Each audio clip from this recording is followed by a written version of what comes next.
ബ്രഹ്മഗിരി മലനിരകളുടെ താഴ്വരയിൽ നെല്ലിമരങ്ങൾ ധാരാളമായി ഉണ്ടായിരുന്ന ഒരു സ്ഥലത്ത് വിഷ്ണു ഭഗവാൻ കുടികൊള്ളുന്നതിനാൽ വിശുദ്ധമായ സ്ഥലം എന്ന് സൂചിപ്പിക്കുന്നതിനായി നെല്ലി എന്ന വാക്കിനൊപ്പം തിരു എന്ന് ചേർത്ത് ഈ ഗ്രാമത്തിന് ഭൂതകാലത്തിലെ കാരണവന്മാർ ഒരു പേരിട്ടു, തിരുനെല്ലി. കാളിന്തി നദിയുടെ തീരത്തുള്ള വയറൽ നെട്ടറ ഗ്രാമത്തിൻ്റെ കാഴ്ചകളാണിന്ന്. വെറും കാഴ്ചകൾ മാത്രമല്ല, കഥകൾ, ചരിത്രം, ഐതിഹ്യങ്ങൾ, ഇവിടുത്തെ ജീവിതം, ഇതെല്ലാം കണ്ടും കേട്ടും അനുഭവിച്ചുമുള്ള ഒരു മഴക്കാല മൺസൂൺ യാത്ര. വയനാട്ടിലെ ആദിവാസി വിഭാഗങ്ങളുടെയും കുടിയേറ്റ കർഷകരുടെയും സമ്മിശ്ര ചരിത്രമാണ് നെട്ടറ ഗ്രാമത്തിനുള്ളത്. വയനാട് എന്നത് വെറും ഒരു കാട് മാത്രമല്ല, അതൊരു കോട്ടയാണ്, ദ ഫോർട്ട് ഓഫ് നേച്ചർ. ബ്രിട്ടീഷുകാർ അവരുടെ കാപ്പിത്തോട്ടമായി കണ്ട വയനാടിനെ പഴശ്ശിരാജ കാലത്തിൻ്റെ കവാടമായി കണ്ടു, the gateway of time. William ലോഗൻ്റെ മലബാർ മാനുവലിൽ വിളിക്കുന്നത് പോലെ നമുക്കും ഒന്ന് മലബാറിൻ്റെ കവാടം കണ്ടുവരാം. അപ്പോൾ ദിസ് ഇസ് ജിതിൻ. പാപനാശിനി ഒഴുകുന്ന ബ്രഹ്മഗിരിയുടെ താഴ്വാരം, പച്ചപ്പട്ടുടുത്ത വയനാട് ജില്ലയുടെ അവസാന വനഗ്രാമമായ നെട്ടറയുടെ കാഴ്ചകളിലേക്ക് എൻ്റെ പ്രിയപ്പെട്ടവർക്ക് സ്വാഗതം. കുറേ വർഷങ്ങൾക്ക് ശേഷമായിരിക്കും ഒട്ടും മഴയില്ലാത്ത ഒരു ജൂൺ മാസം. രാവിലെ 6 മണിക്ക് തന്നെ ഞാനും എൻ്റെ വൈഫും മിസ്കൂത്തൂരും പിന്നെ സോജനും, ഞങ്ങൾ മൂന്നാളും കൂടിയാണ് ഇന്ന് തിരുനെല്ലിക്ക് പോകാൻ പോകുന്നത്. സ്ട്രെയിറ്റ് പോയി കഴിഞ്ഞ് കഴിഞ്ഞാൽ നമുക്ക് ബാവലിക്ക് പോവാം, ലെഫ്റ്റിലേക്ക് പോയി കഴിഞ്ഞ് കഴിഞ്ഞാൽ തിരുനെല്ലി. ഈ സ്ഥലത്തിൻ്റെ പേരാണ് കാട്ടിക്കുളം. ഈ ടൗൺ കഴിഞ്ഞ് കഴിഞ്ഞിട്ടുണ്ടെങ്കിൽ തിരുനെല്ലി റൂട്ടിൽ പിന്നെ എണ്ണ അടിക്കാനുള്ള ഓപ്ഷൻസ് ഒന്നുമില്ല. സോ ഇവിടെ തന്നെ കുറച്ച് ഫ്യൂവലൊക്കെ നിറച്ചിട്ട് പോകുന്നതാണ് ബെറ്റർ. കാട്ടിലേക്ക് കയറി കുറച്ച് ദൂരം മുന്നിലേക്ക് പോയപ്പോൾ തന്നെ സ്ഥിരമായിട്ട് നമ്മൾ ആനേനെ കാണുന്ന ഒരു ഏരിയ കൂടിയാണിത്. ഇവിടെ നമുക്ക് 4 പിടീനെയും ഒരു കുട്ടി അടങ്ങുന്ന ഒരു കൂട്ടത്തിനെ കാണാൻ സാധിച്ചു. കേരളവും കർണാടകയും തമിഴ്നാടും അതിർത്തി പങ്കിടുന്ന, അതും കാടിൻ്റെ അതിർത്തികൾ പങ്കിടുന്ന നീലഗിരി ബയോസ്ഫിയറിൻ്റെ ഉള്ളിലാണ് ഇന്ത്യയിൽ തന്നെ ഏറ്റവും കൂടുതൽ ആനകളെ കാണാൻ സാധിക്കുന്നത്. സ്റ്റേറ്റ് വൈസ് പറയുകയാണെങ്കിൽ കർണാടകയിലെ മൈസൂർ എലഫന്റ് റിസർവിൽ ഏകദേശം 6000-ലധികം ആനകളുണ്ടെന്നാണ് കണക്ക്. സോനിത്പൂരും കസിരംഗയും അടങ്ങുന്ന ആസാമിലാണ് ഏഷ്യൻ എലഫൻസിൻ്റെ സെക്കൻഡ് ലാർജസ്റ്റ് ടെറിട്ടറി ഉള്ളത്. ഏകദേശം 4150ഓളം ആനകളുണ്ടെന്നാണ് കണക്ക്. ഇത് കുറച്ചും പഴയ കണക്കാണ്, പുതിയ കണക്കനുസരിച്ചിട്ട് നമ്പർ ഇനിയും കൂടിയിട്ടുണ്ടാവും. ഒരുപാട് നേരം ഇവിടെ നിന്ന് കഴിഞ്ഞാൽ ഫോറസ്റ്റുകാരുടെ അർഹതയ്ക്കുള്ള അംഗീകാരം കൈപ്പറ്റേണ്ടി വരും എന്നുള്ളതുകൊണ്ട് നേരെ മുന്നിലേക്ക് മെല്ലെ വണ്ടി എടുത്തിങ്ങ് പോന്നു. മാനന്തവാടിയിൽ നിന്നും 25 കിലോമീറ്റർ അകലെയാണ് നമ്മളിപ്പോൾ ഈ പോകുന്ന തിരുനെല്ലി ഉള്ളത്. ആൻഡ് ഈ തിരുനെല്ലി എന്ന് പറയുന്നത് ഒരു ഡെഡ് എൻഡാണ്. അതായത് ഈ റോഡ് നേരെ ചെന്ന് അവസാനിക്കുന്ന തിരുനെല്ലിയിലാണ്. അതേ റോഡിലൂടെ തന്നെയാണ് നമ്മൾ തിരിച്ചും വന്നുകൊണ്ടിരുന്നത്. പക്ഷേ നമ്മളിപ്പോൾ പോകുന്ന നെട്ടറ ഗ്രാമത്തിലൊരു പുതിയ പാലം വന്നതോടുകൂടി നമുക്കിപ്പോൾ പനവല്ലി വഴി തിരിച്ച് വീണ്ടും കറങ്ങി കാട്ടിക്കുളം എത്താനുള്ള ഒരു ഓപ്ഷനുണ്ട്. ആൻഡ് എനിക്ക് നിങ്ങളോട് വീഡിയോ തുടങ്ങുന്ന ഈ സമയത്ത് തന്നെ പറയാറുള്ളത്, ഈ നെട്ടറ എന്ന് പറയുന്നത് ചിലപ്പോൾ നിങ്ങൾ ഇൻസ്റ്റഗ്രാമിലൊക്കെ ഒരുപാട് വീഡിയോസ് കണ്ടിട്ടുണ്ടാവും അതിൻ്റെ ഭംഗിയും കാര്യങ്ങളൊക്കെ. പക്ഷേ നിങ്ങൾ ഒരുപാട് എക്സ്പെക്റ്റ് ചെയ്ത് പോവുകയാണെങ്കിൽ മോസ്റ്റ് പ്രോബബ്ലി നിങ്ങൾ ഭയങ്കരമായിട്ട് നെഗറ്റീവ് ആവാനുള്ള സാധ്യതയുണ്ട്. കാരണം നമുക്ക് അവിടെ ചെന്ന് കഴിഞ്ഞിട്ടുണ്ടെങ്കിൽ അധികം ആക്ടിവിറ്റീസ് ഒന്നും ചെയ്യാനുള്ള ഓപ്ഷൻസ് ഒന്നുമില്ല. പിന്നെ ഇതാണ് തെട്ട് റോഡ്. ഇവിടുന്ന് റൈറ്റിലേക്ക് പോയി കഴിഞ്ഞ് കഴിഞ്ഞാൽ തോൽപ്പെട്ടി, ലെഫ്റ്റിലേക്ക് പോകുന്ന റോഡാണ് തിരുനെല്ലി.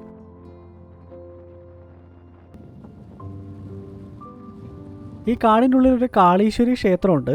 പ്രണയവിലാസ മൂവിയിലൊക്കെ ഉണ്ട്. പിന്നെ ഞാൻ വീഡിയോയുടെ ഏറ്റവും ആദ്യം കാണിച്ചില്ലേ, അവിടെ നമുക്ക് തിരിച്ചു വരുമ്പോൾ കയറാം. നമ്മളീ നിൽക്കുന്ന നീലഗിരി ബയോസ്ഫിയർ റിസർവിൻ്റെ ഭാഗമായിട്ടുള്ള തിരുനെല്ലി അടക്കം 3 സംസ്ഥാനങ്ങളുടെ വന അതിർത്തികൾ വേർതിരിക്കാനാവാത്ത വിധം കെട്ടുപിണഞ്ഞ് കിടക്കുന്ന ഒരു വലിയ വനശൃംഖലയുടെ ഉള്ളിലാണ് നമ്മളിപ്പോൾ ഉള്ളത്. വയനാട് വന്യജീവി സങ്കേതം അഥവാ വയനാട് വൈൽഡ് ലൈഫ് സാങ്ച്വറി കേരളത്തിലെ 2ാമത്തെ വലിയ വന്യജീവി സങ്കേതമാണ്. ആൻഡ് ഇത് തമിഴ്നാട്ടിലെ മുതുമലയായും കർണാടകത്തിലെ ബന്ദിപ്പൂരുമായിട്ടും അതിർത്തി പങ്കിടുന്നുണ്ട്. പിന്നെ ബന്ദിപ്പൂർ നാഷണൽ പാർക്ക് കർണാടകയിൽ സ്ഥിതി ചെയ്യുന്ന കടുവ സംരക്ഷണ കേന്ദ്രം കൂടിയായിട്ടുള്ള വലിയൊരു വനപ്രദേശമാണ്. ആൻഡ് 3ാമത് മുതുമല നാഷണൽ പാർക്ക്. ഈ കാട്ടുവഴിയിലൂടെ യാത്ര ചെയ്യുമ്പോൾ അറ്റ്ലീസ്റ്റ് ഒരു സ്പോട്ടഡ് ഡിയറിനെ എങ്കിലും നിങ്ങൾ കണ്ടിരിക്കും. അതിനെ കണ്ടില്ലെങ്കിൽ നിങ്ങൾ ഓണം ബമ്പർ എടുത്താൽ പ്രൈസ് അടിക്കാനുള്ള സാധ്യത നല്ലോണം ഉണ്ട്. അത്രയ്ക്കും കോമൺ ആണ് പുള്ളിമാരോടെ. കാടിൻ്റെ വാച്ച് ഡോഗുകളായ ഇവരിങ്ങനെ റോഡ് സൈഡിൽ നിന്ന് പുല്ല് മേഞ്ഞ് നിൽക്കുന്നത് തന്നെ കാണാൻ ഒരു പ്രത്യേക ഭംഗിയാണ്. കടുവ ബ്രേക്ക്ഫാസ്റ്റൊക്കെ തപ്പി ഇറങ്ങുന്നുണ്ടോ എന്നറിയാൻ അലാം കോളൊക്കെ നോക്കിയെങ്കിലും ഒന്നും കേട്ടൊന്നുമില്ല. അങ്ങനെ നമ്മളിപ്പോൾ തിരുനെല്ലി ടൗണിലേക്ക് എത്തിയിട്ടുണ്ട്. ദക്ഷിണ കാശി എന്നറിയപ്പെടുന്ന തിരുനെല്ലി ടെമ്പിളിലേക്കുള്ള വഴിയാണിത്. ബ്രഹ്മഗിരി, ഉദയഗിരി, നരിമല എന്നീ 3 മലനിരകൾക്കിടയിൽ സ്ഥിതി ചെയ്യുന്ന പുരാതനമായിട്ടുള്ള വയനാട്ടിലെ ഫേമസ് അമ്പലമാണ് തിരുനെല്ലി. സാധാരണ അമ്പലങ്ങളെ പോലല്ല, ഇത് കാടിനുള്ളിൽ തന്നെ ഇരിക്കുന്ന ഒരു ക്ഷേത്രം ആയതുകൊണ്ട് ഇതിൻ്റെ ഉള്ളിൽ കയറി കഴിഞ്ഞാൽ വേറെ തന്നെ ഒരു ആംബിയൻസാണ്. ഞാൻ കഥയൊക്കെ പറഞ്ഞ് എങ്ങോട്ടോ പോയി. നമുക്ക് നെട്ടറയ്ക്ക് തന്നെ പോയേക്കാം. അമ്പലത്തിലേക്ക് കയറുന്ന റോഡിലേക്ക് കയറാതെ ലെഫ്റ്റിലേക്ക് പോയാൽ നെട്ടറയായി. ഈ ടാറിട്ട റോഡ് ലെഫ്റ്റിലേക്ക് അങ്ങനെ പോയി കഴിഞ്ഞ് കഴിഞ്ഞാൽ നമുക്ക് ആ പാലമൊക്കെ ഉള്ള മെയിൻ ഭാഗത്തേക്ക് എത്താം. ഞാനിപ്പോൾ നിങ്ങൾക്ക് വേറൊരു സ്ഥലം കാണിച്ചു തരാം. അങ്ങോട്ടേക്ക് പോകാതെ ഈ റൈറ്റിലേക്ക് അവിടെ ക്ലോ എന്ന് പറഞ്ഞൊരു റിസോർട്ടിൻ്റെ ബോർഡ് കണ്ടില്ലേ, ആ റോഡിലേക്ക് ഇറങ്ങിക്കഴിഞ്ഞ് കഴിഞ്ഞാൽ ഇവിടെ ഒരു അടിപൊളി സ്ഥലമുണ്ട്. നിങ്ങളെല്ലാവരും കണ്ടിട്ടുള്ള നെട്ടറ ആ ലെഫ്റ്റിലുള്ള, അതായത് ആ മെയിൻ പാലമൊക്കെ വരുന്ന സ്ഥലമായിരിക്കും. ഈ നെട്ടറ കൂടി നിങ്ങളൊന്ന് കണ്ടു നോക്ക്, അടിപൊളിയാണ്. വയനാട് വന്യജീവി സങ്കേതത്തിൻ്റെ വടക്കേ ഭാഗത്തിൻ്റെ ജീവനാടിയാണ് ഈ ഒഴുകിപ്പോകുന്ന പാപനാശിനി പുഴ. വേനൽക്കാലത്തും വറ്റാത്ത ഈ നീരുറവയ്ക്ക് ചുറ്റും ധാരാളം ആനത്താരകളുമുണ്ട്. ആനകൾ മാത്രമല്ല, ബാക്കിയുള്ള വന്യമൃഗങ്ങളും പ്രധാനമായും വെള്ളം കുടിക്കുന്ന ഒരു ജലസ്രോതസ് തന്നെയാണിത്. പണ്ടൊരു ചപ്പാത്ത് മാത്രമായിരുന്ന ഈ പുഴയ്ക്ക് കുറുകെ ഒരു പാലം വന്നതോടുകൂടി കാലവർഷത്തിലും പ്രളയത്തിലും ഒക്കെ ഒറ്റപ്പെട്ടു പോയിരുന്ന തിരുനെല്ലിയും നെട്ടറയൊക്കെ പനവല്ലി വഴി കാട്ടിക്കുളത്തേക്ക് കണക്റ്റായി. വേനൽക്കാലമൊക്കെ ആകുമ്പോൾ വെള്ളം സംഭരിക്കുന്നതിന് വേണ്ടി ഇതുപോലുള്ള ധാരാളം ചെക്ക് ഡാമുകൾ ഈ പുഴയ്ക്ക് കുറുകെ അവിടെ ഇവിടെ ഒക്കെ ആയിട്ട് ഉണ്ടാക്കിയിട്ടുണ്ട്. ഇതിൻ്റെ സൈഡിലൂടെയൊക്കെ അങ്ങോട്ടേക്ക് ഇറങ്ങാനൊക്കെ പറ്റും. പിന്നെ ഈ ഒരു ഭാഗങ്ങളൊക്കെയാണ് ഇൻസ്റ്റാ റീൽസിലൊക്കെ എപ്പോഴും കാണുന്നത്. തലകുത്തി മറിയുന്നതും കുളിക്കുന്നതൊക്കെ ഈ ഒരു ഭാഗത്താണ്. പിന്നെ ഇവിടെ അത്യാവശ്യം ആഴമുണ്ട്. വെള്ളത്തിന് കറുത്ത കളറാണെങ്കിലും അത് ചെളിവെള്ളം ആയതുകൊണ്ടല്ല, വെള്ളം കെട്ടിക്കിടക്കുന്നതുകൊണ്ട് തോന്നുക. നമുക്കെന്നാൽ ഇതിൽ കുറച്ചും കൂടി ഒന്ന് മുന്നിലേക്ക് ചെന്ന് കഴിഞ്ഞാൽ അവിടെ ഒരു പാലമൊക്കെ ക്രോസ് ചെയ്ത് ഈ വയലിലേക്കൊക്കെ ഇറങ്ങാൻ പറ്റും. നമുക്കെന്നാൽ വയലിലേക്ക് ഒന്ന് ഇറങ്ങിയിട്ട് വരാം.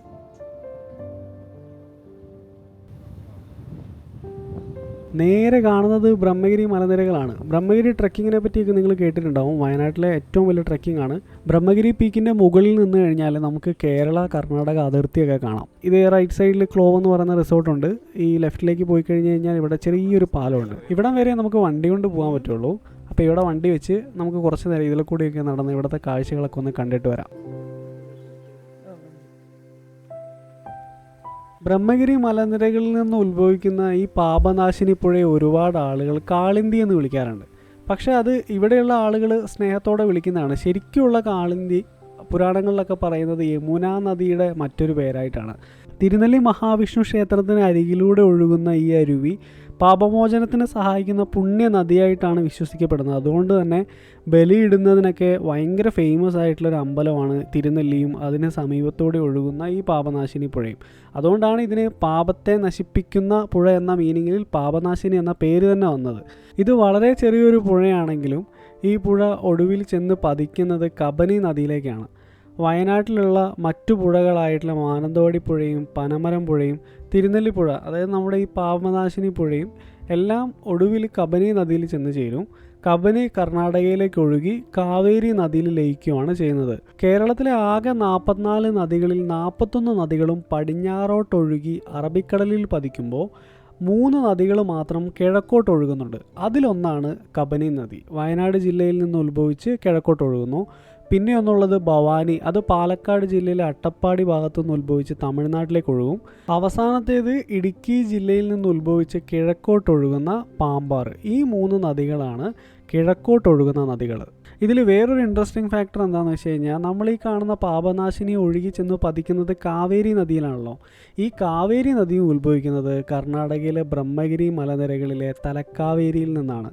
അവിടെ നിന്നും കർണാടകയിലൂടെയും തമിഴ്നാട്ടിലൂടെ ഒഴുകി ഒടുവിൽ തമിഴ്നാട്ടിലെ കാരക്കലിന് സമീപം ബംഗാൾ ഉൾക്കടലിലാണ് ഈ വെള്ളം എല്ലാം ചെന്ന് പതിക്കുന്നത്. പശ്ചിമഘട്ടത്തിൻ്റെ മകുടമായ ബ്രഹ്മഗിരി മലനിരകൾ വയനാടിൻ്റെ വടക്കേ അതിർത്തിയുടെ ഒരു കാവൽ കോട്ടയൊക്കെ ആയിട്ട് നമുക്ക് പറയാൻ പറ്റും. പേര് സൂചിപ്പിക്കുന്നത് പോലെ ബ്രഹ്മാവ് കുടികൊള്ളുന്ന മല, അത് പിന്നീട് ബ്രഹ്മഗിരി എന്ന പേരിൽ അറിയപ്പെടാൻ തുടങ്ങി. സമുദ്രനിരപ്പിൽ നിന്നും ഏകദേശം 1608 മീറ്റർ, അതായത് 5276 അടി ഉയരത്തിലാണ് ബ്രഹ്മഗിരി കൊടുമുടി സ്ഥിതി ചെയ്യുന്നത്. ഈ മലയുടെ ഉയരമാണ് ഈ പ്രദേശത്തെ കാലാവസ്ഥ തന്നെ നിയന്ത്രിക്കുന്നത്. പിന്നെ ഇതുകൂടാതെ പ്രധാനപ്പെട്ട 3 നദികളാണ് ഈ മലമുകളിൽ നിന്ന് ഉത്ഭവിക്കുന്നത്: കാവേരി, ലക്ഷ്മണ തീർത്ഥ, അതുപോലെ തന്നെ ബാരപ്പോൾ.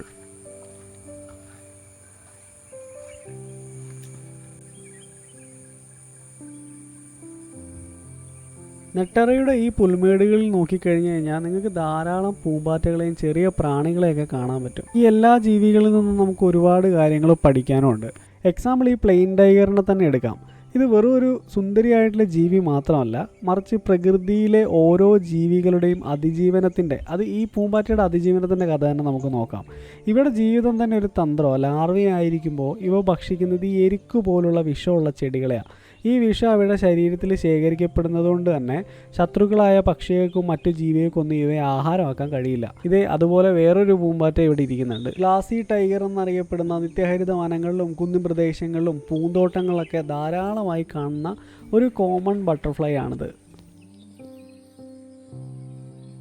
കരയിൽ മാത്രമല്ല, വെള്ളത്തിലേക്ക് നോക്കിക്കഴിഞ്ഞു കഴിഞ്ഞാലും നമുക്കിവിടെ ഒരുപാട് കാഴ്ചകൾ കാണാനുണ്ട്. നിങ്ങൾ പാർട്ടി സമ്മേളനത്തിന് പോകുന്ന വാൽമാക്രികളുടെ കൂട്ടത്തിനൊന്നും കണ്ടിട്ടില്ലല്ലോ? എന്നാ കണ്ടോ, 1000-ലധികം വാൽമാക്രികൾ ഇങ്ങനെ ഒന്നിച്ച് പോകുന്നതുണ്ടോ?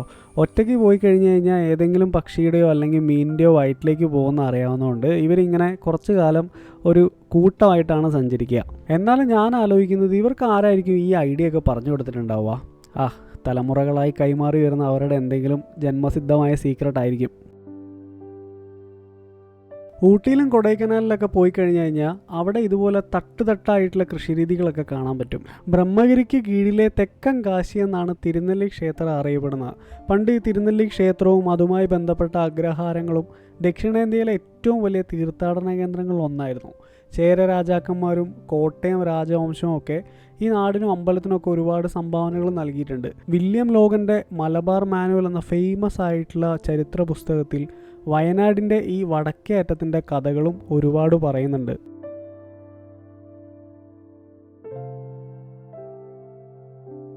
നീലഗിരി ബയോസ്ഫിയറിൻ്റെ ഭാഗമായ ബന്ദിപ്പൂരും മുതുമലയും നാഗർഹോള ഫോറസ്റ്റുമായൊക്കെ അതിർത്തി പങ്കിടുന്ന വയനാട് വൈൽഡ് ലൈഫ് സാങ്ച്വറി പ്രഖ്യാപിക്കപ്പെട്ടത് 1973-ലാണ്. 1991-92 കാലഘട്ടത്തിൽ ഈ ഏരിയനെ പ്രൊജക്റ്റ് എലിഫൻറ്റ് പദ്ധതിയിൽ ഉൾപ്പെടുത്തി 345 ചതുരശ്ര കിലോമീറ്റർ വരുന്ന വന്യജീവി സംരക്ഷണ കേന്ദ്രമായി അപ്പർ വയനാട്, ലോവർ വയനാട് എന്നിങ്ങനെ 2 ഭാഗങ്ങളായിട്ട് തിരിച്ചു. പിന്നെ വെസ്റ്റേൺ ഗട്ട്സിൻ്റെ ഭാഗമായ നീലഗിരിയും വയനാട് വൈൽഡ് ലൈഫ് സാങ്ച്വറിയും അടങ്ങുന്ന പരിസര പ്രദേശവും യുനെസ്കോയുടെ പൈതൃക സ്ഥലങ്ങളാക്കാനുള്ള ശ്രമങ്ങളൊക്കെ നടക്കുന്നുണ്ട്. നിലവിൽ ലിസ്റ്റഡ് ആയിട്ടൊന്നുമില്ല.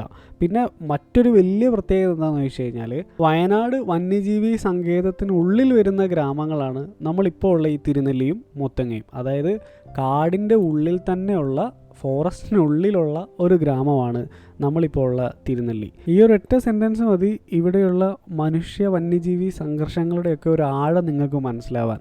വയനാട് ജില്ലയിൽ മാത്രം 2014 മുതൽ ഏകദേശം 149ഓളം പേര് വന്യജീവി ആക്രമണത്തിൽ കൊല്ലപ്പെട്ടുവെന്ന കണക്ക് ഔദ്യോഗിക സർക്കാർ രേഖകളെയും ഫീൽഡ് റിപ്പോർട്ടുകളെ അടിസ്ഥാനമാക്കി വിവിധ ദേശീയ മാധ്യമങ്ങളൊക്കെ റിപ്പോർട്ട് ചെയ്തിട്ടുണ്ട്. ഇതൊക്കെ പരിഹരിക്കുന്നതിനായി ഇപ്പോൾ വയനാട് ജില്ലയിൽ 24 ഹവറും പ്രവർത്തിക്കുന്ന ഒരു RRT ടീമും അതുപോലെ വയനാടിൻ്റെ വനാതിർത്തികളിൽ AI അധിഷ്ഠിത ക്യാമറ നിരീക്ഷണ സംവിധാനങ്ങളൊക്കെ വിപുലീകരിക്കുന്നതിൻ്റെ അവസാന ഘട്ടത്തിലാണ് നമ്മുടെ വനംവകുപ്പ്. മൃഗങ്ങളുടെ സാന്നിധ്യമൊക്കെ മുൻകൂട്ടി തിരിച്ചറിഞ്ഞ് ജനങ്ങൾക്ക് മുന്നറിയിപ്പ് നൽകുന്ന മൊബൈൽ ആപ്പുകളും വിർച്വൽ ഫെൻസിങ് സംവിധാനങ്ങളൊക്കെ വരും മാസങ്ങളിൽ കൂടുതൽ ശക്തമാവുമെന്നൊക്കെയാണ് നമുക്ക് അറിയാൻ കഴിഞ്ഞത്. സാധാരണ ജൂൺ മാസമൊക്കെ ഇങ്ങോട്ടേക്ക് വന്നു കഴിഞ്ഞിട്ടുണ്ടെങ്കിൽ ഇവിടെയൊക്കെ നിറയെ വെള്ളം ഉണ്ടാവും. പക്ഷേ ഇത്തവണ മഴ കുറവായതുകൊണ്ടൊക്കെയാണ് നമുക്ക് ഇങ്ങോട്ടേക്കൊക്കെ ഇറങ്ങാൻ പറ്റുന്നത്. നല്ല മഴയുള്ള സമയത്ത് ഇവിടെ ഭയങ്കര റിസ്ക്കുമാണ്. ഏത് സമയത്തും മലവെള്ളം വരാനുള്ള സാധ്യതകളും ഉണ്ട്. അതുകൊണ്ട് ഇപ്പോൾ നമുക്ക് ജസ്റ്റ് ഇവിടെയൊക്കെ ഒന്ന് ഇറങ്ങി കാലൊക്കെ ഒന്ന് തണുപ്പിച്ച് നേരെ നമുക്കിനി ആ പാലമൊക്കെ ഉള്ള മെയിൻ ഭാഗത്തേക്ക് പോകാനുള്ള പരിപാടികൾ നോക്കാം. നമ്മൾ നേരത്തെ നിന്ന് ആ കാളിന്തി നദിയുടെ സൈഡിലൂടെ നടന്നു കഴിഞ്ഞാൽ തന്നെ നമുക്കിവിടെ എത്താൻ പറ്റും. ഇപ്പോൾ തീരെ വെള്ളമൊന്നുമില്ല. പിന്നെ ഇതാണ് ഇപ്പോൾ പുതുതായി നിർമ്മിച്ച നെട്ടറ പാലം. ഈ പാലം വന്നതോടുകൂടി തിരുനെല്ലിയും നെട്ടറയും തമ്മിൽ കണക്റ്റായി. കാലവർഷമൊക്കെ ശക്തി പ്രാപിക്കുന്ന സമയത്ത് ചുറ്റുപാടും വെള്ളം കയറുമ്പോൾ ഈ 2 ഗ്രാമങ്ങൾ തമ്മിൽ പാസ് ചെയ്യാൻ, അതായത് ആളുകൾക്ക് അങ്ങോട്ടും ഇങ്ങോട്ടും പാസ് ചെയ്യാനുള്ളൊരു ഓപ്ഷൻ ഇല്ലായിരുന്നു. പക്ഷേ ഈ ഒരു പാലം വന്നതോടുകൂടി ഇപ്പോൾ തിരുനെല്ലി സൈഡിൽ എന്തെങ്കിലും ഒരു പ്രശ്നം ഉണ്ടായി കഴിഞ്ഞു കഴിഞ്ഞാൽ ഈ പാലം ക്രോസ് ചെയ്ത് പനവല്ലി വഴി അവർക്ക് കാട്ടിക്കുളത്തേക്ക് എത്താൻ പറ്റും.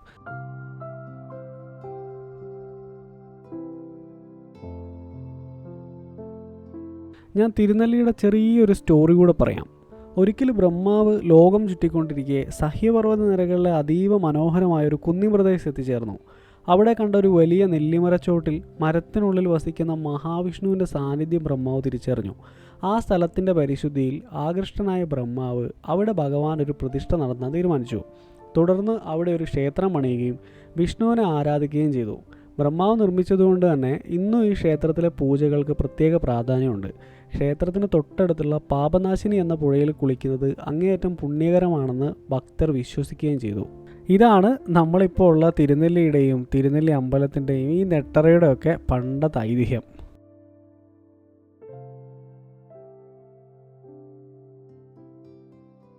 പഴശ്ശിയുടെ കയ്യിൽ നിന്നും പണ്ട് വയനാടിനെ ബ്രിട്ടീഷ് സൈന്യം പിടിച്ചെടുത്ത സമയം ബ്രിട്ടീഷ് അധികാരികൾ തേയിലയും കുരുമുളകും കാപ്പിയും ഒക്കെ നട്ടുപിടിപ്പിക്കുന്നതിനായി ഇവിടെ ഉണ്ടായിരുന്ന ജനങ്ങൾക്ക് ഈ നാട് തുറന്നു കൊടുത്തു. കോഴിക്കോടും തലശ്ശേരിയും ഒക്കെയായി വയനാട്ടിലെ അപകടകരമായ ചെരുവുകളിലൂടെ റോഡുകളും ഉണ്ടാക്കി.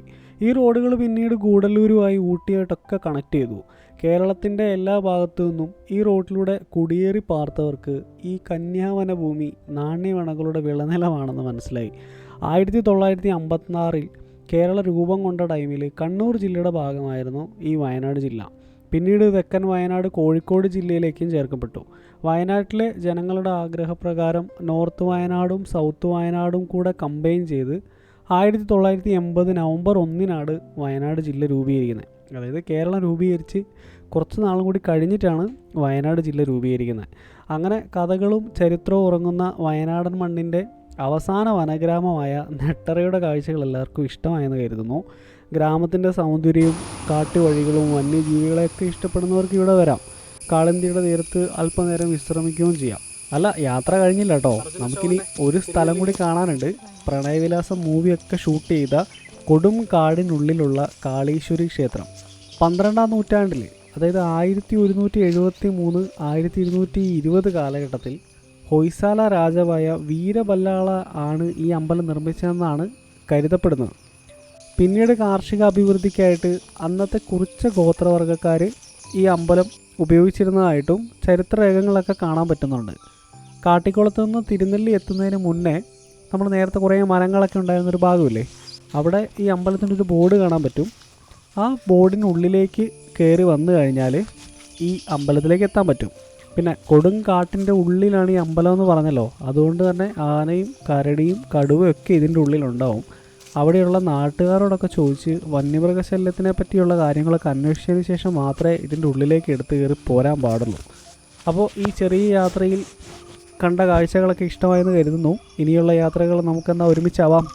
എന്നാൽ പിന്നെ പോയച്ചും വരാം. Okay, bye.